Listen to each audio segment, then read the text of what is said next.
Ito ang Hardin ng Panalangin kasama si Pastor Dave de Guzman.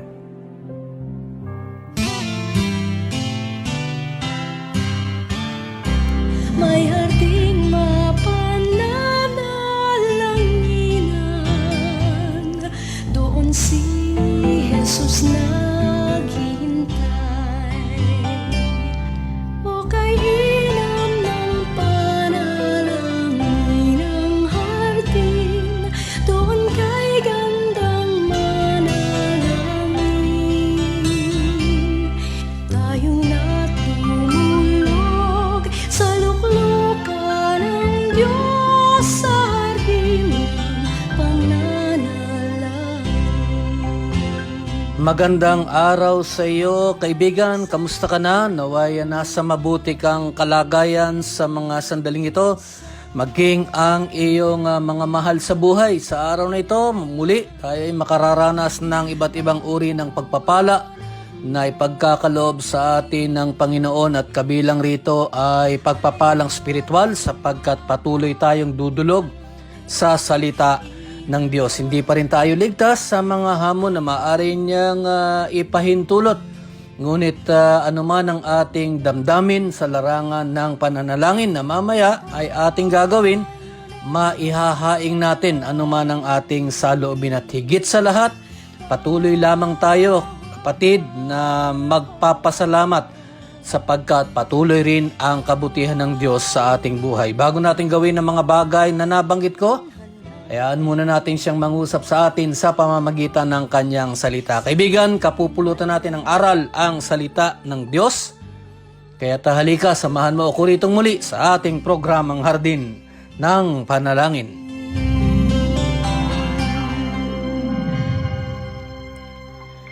Sa araw na ito, tayo ay nasa Kabanata 6 na sa Aklat ng Mga Gawa, at titignan natin ang mga paalala patungkol sa ating paninilbihan sa ating Panginoon bilang mga manggagawa, na katuwang natin o katuwang tayo ng ating Panginoon sa pagpapalaganap ng mabuting balita. Ano ba ang mga katangian na kailangan ng isang tapat na manggagawa? Ngunit bago natin tunghayan ang Kabanata 6, tayo muna ay manalangin. Ama namin sa langit, marami pong salamat. At muli sa mga pagkakataong ito, may magkakaroon kami ng pagpapalang spiritual sapagkat dudulog kami sa inyong salita. Maraming pagpapala, O Diyos, ang aming matatanggap sa lahat ng larangan sa aming buhay, at kami po ay nagpapasalamat. Ang lahat po ng aming ginagawa naway maging kaluguran sa inyong harapan. Muli, tanggapin mo rin ang aming pagpupuri sa pangalan ni Jesus. Amen.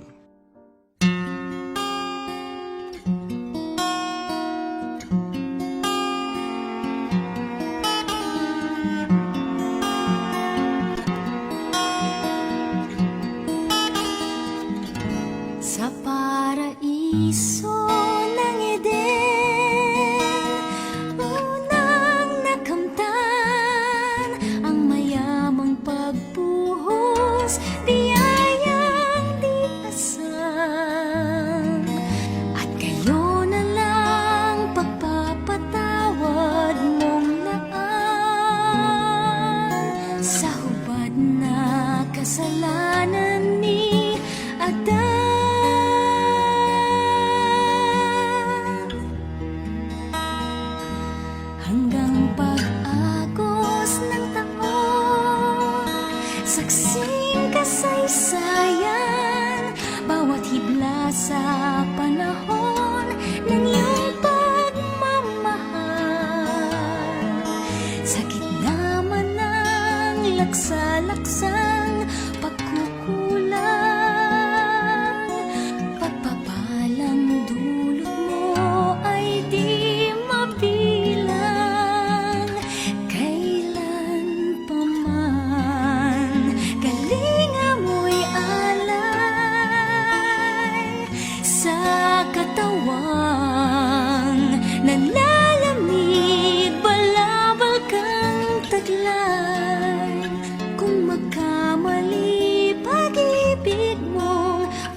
kalinga mo'y alay sa katawan, nalalamig, balabal kang taglay. Kung magkamali, pag-ibig mong panghahawakan ko, balutin ng muli sa init. Kailan pa man, kalinga mo'y alay sa katawan, nanlalamig, balabal kang taglay. Kung magkamali, pag-ibig mong panghahawakan ko, balutin ng muli sa init ng iyong pag-ibig.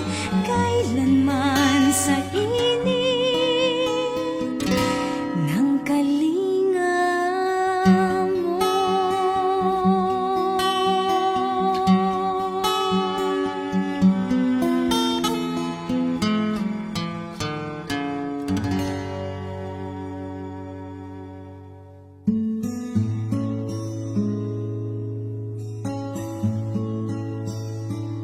God's a worker. Yan ang ating tema dito sa ika-6 na kabanata sa Aklat ng Mga Gawa.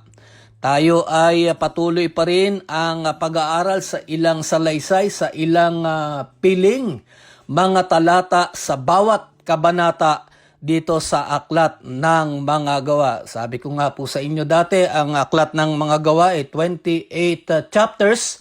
At tutunghayan po natin yung 28 chapters na yan. Kaya lamang selected verses in each chapter ang ating tutunghayan. Tayo ngayon ay nasa kabanata 6 na. At paaalalahanan nating muli ang ating mga sarili patungkol sa ilang katangiang kinakailangan ay taglay natin bilang naninilbihan sa gawain ng Diyos. Acts chapter 6 verses 1 to 6. Nulit ko sa Aklat ng Mga Gawa, kabanata 6, talata 1 hanggang talata 6. Ngunit pagtutuunan natin ng pansin ang talata 3, ganito ang ating mababasa. Acts chapter 6 verse 3. Kaya mga kapatid, pumili kayo ng 7 lalaki sa grupo ninyo na puno ng Espiritu ng Diyos at matatalino. Gagawin namin silang in charge sa mga bagay na ito. Kung iisipin mo, kaibigan, dito makikita natin yung first requirement o kaya yung kinakailangan ay merong ganitong qualification ang isang tapat na maninilbihan sa Panginoon, yung bang full of the Holy Spirit. At saka sabi nga rito, matalino. Dito siguro ang pakahulugan ng matalino, ito ay wisdom. Not necessarily knowledge, but wisdom. Sabi nga, gagawin namin silang in charge sa mga bagay na ito. Ano yung mga in charge sa mga bagay na ito? Tunghayan natin yung kabanata 6. Alam mo kaibigan, ang Aklat ng Mga Gawa, ito yung madalas ko na pong nababanggit sa inyo, ay talagang aklat ng gawain ng banal na espiritu.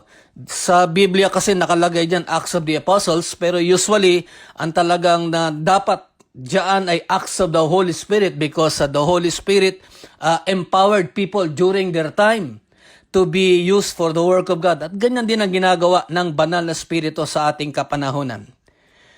Sa mga nangyari at ginawa ng mga alagad noong unang siglo, kung mapupuna mo yung kanilang the manner by which they handled yung kanilang ministry, ito naman ay lahat ay sa pamamahala at gabay ng banal na Espiritu. Yung the entire Book of Acts, yan ang sinasabi dyan, yung pamamahala ng banal na Espiritu. Dito nga sa kabanata 6 ay kapansin-pansin na pinangunahan ng banal na Espiritu maging ang mga nagsisilbi sa iglesia nang sabihin ng mga apostol. Sabi nga nila sa wikang Ingles, select from among you men of good reputation and full of the Holy Spirit and wisdom. Ito sinasabi ko kasi sa translation ng Tagalog, matatalino, Pero actually, ang talagang kahulugan nun ay karunungan. Kung susuriin pa natin ang mga talata, ang kanilang magiging pangunahing tungkulin ay administration bilang mga diakono or deacons. At pagka tinunghayan mo yung sulat naman ni Pablo, sapagkat itong aklat ng mga gawa ay si Lucas ang may sulat, consistent naman sa sulat ni Pablo kay Timoteo. Lalo na pagka tinignan mo yung chapter 3, 2 Timothy, chapter 3 verses 8 to 16, mahalaga ang usaping moral o isang magandang patotoo. Higit sa kakayahan ng isang nais manilbihan sa tahanan ng Diyos. Madalas natin pinaalalahanan ng ating sarili. It is always a matter of the heart. Hindi yung ating capabilities, kung hindi yung saloobin ng ating puso na talagang ang isang tunay at tapat na naninilbihan ay it is all about a moral issue. Alam mo kaibigan, kahit naman hindi patungkol sa gawain ng iglesia ang mga katangiang nabanggit, alam mo, ganito rin ang hinahanap sa isang manggagawa, saan ka man naninilbihan. Ang dumaan sa anumang uri ng pagsasanay, usually ganun yun eh.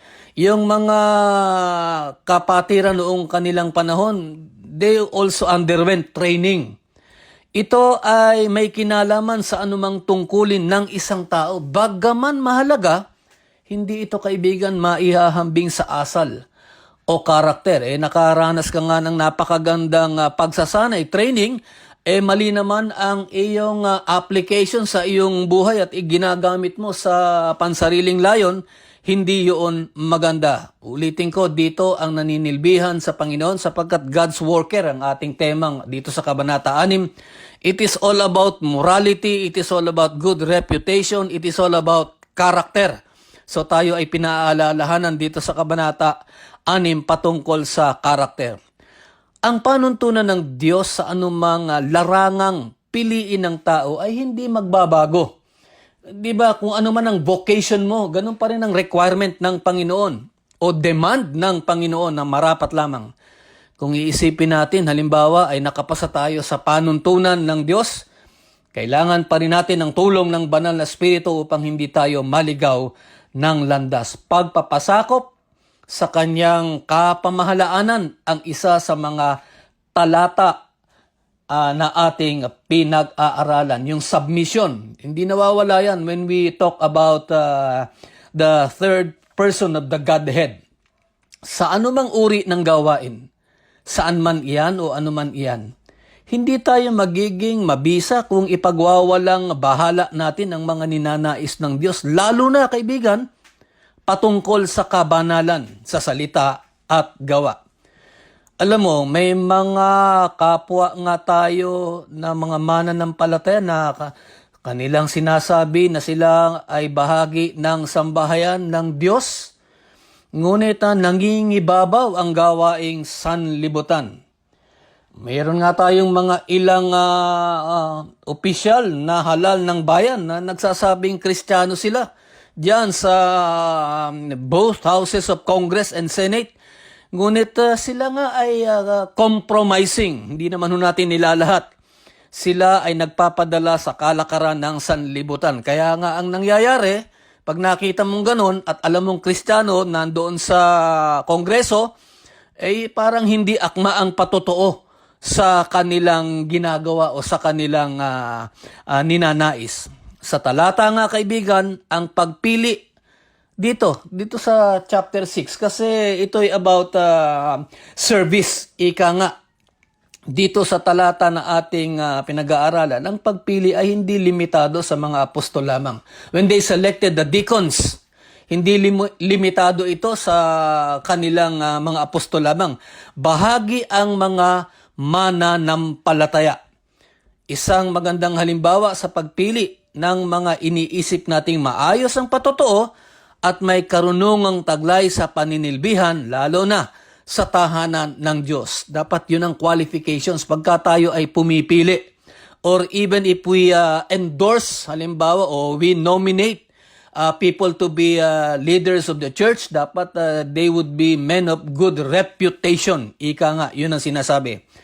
Kaibigan, tayo ay pinaaalalahanan na anumang gawain para sa Panginoon, mahalaga ang pagpapasakop sa banal na Espiritu. Siya ang nagtatalaga at pumipili ng mga manggagawa sa gawain ng Panginoon. Special kasi yung kanilang tungkulin. Kung halimbawa ang mga pinili ay piliin naman ang landas ng kasalanan. Usually ganun yun eh. Pagka nga nagtalaga ka ng mga elders, whether that is by appointment or by election, kahit na yan ay sa mga diakono, kung pipiliin naman nila na sila ay gumawa ng kasalanan, maging ang mga halal ng bayan. Maganda nga yung kanilang karakter, yung kanilang resume, pero hindi natin maiiwasan na maaring pumili o piliin nila ang landas ng kasalanan. Ito naman ang isang maganda.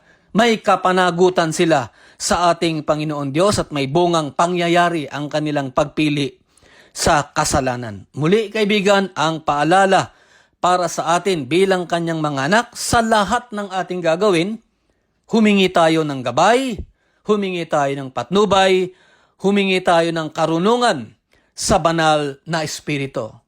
Iyan ang ating tamang gawin, maging sa ating buhay bilang mga mananampalataya.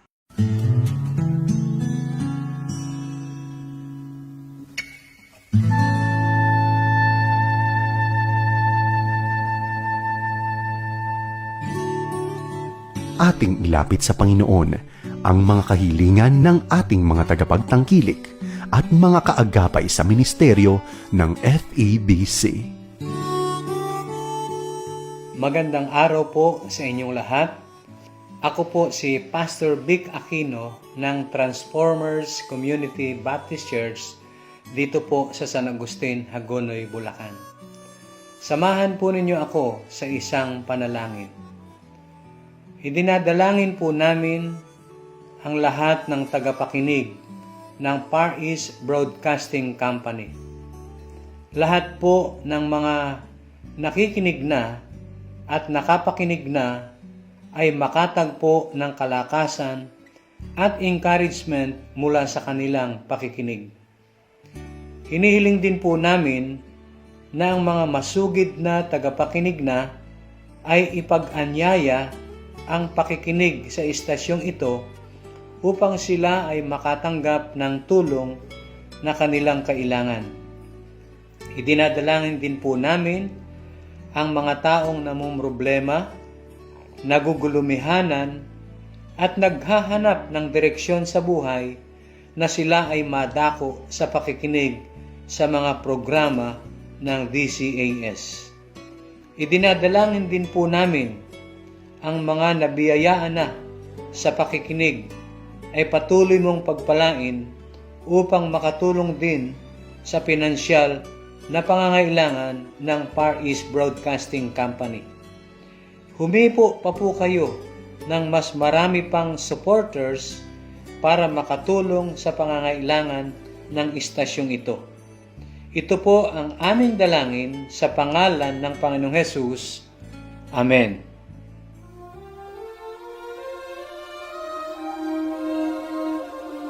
Tunay nga na tayo ay muling napaalalahanan dito sa aklat ng mga gawa patungkol sa karakter o asal ng isang tapat na naninilbihan sa Panginoon. Bago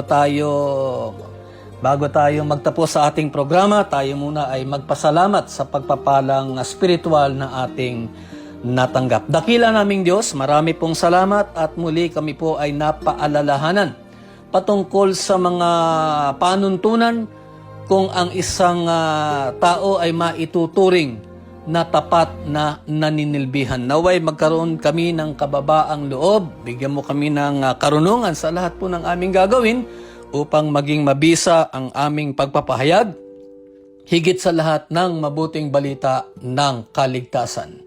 Patawarin mo kami, O Diyos, sa aming mga pagkukulang at muli kami po ay nagpapasalamat sa lahat ng bagay na inyong ipinahihintulot, maganda man o hindi, sapagkat alam namin hindi mo kami pababayaan. Ito po ang aming padalangin sa pangalan ni Jesus. Amen.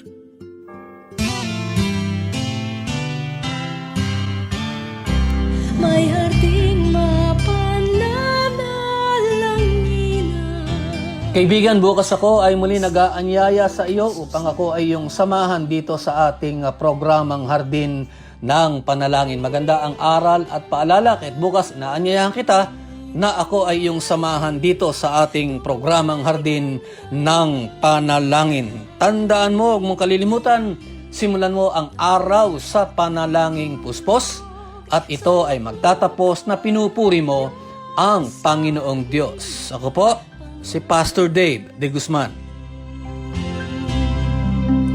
O kay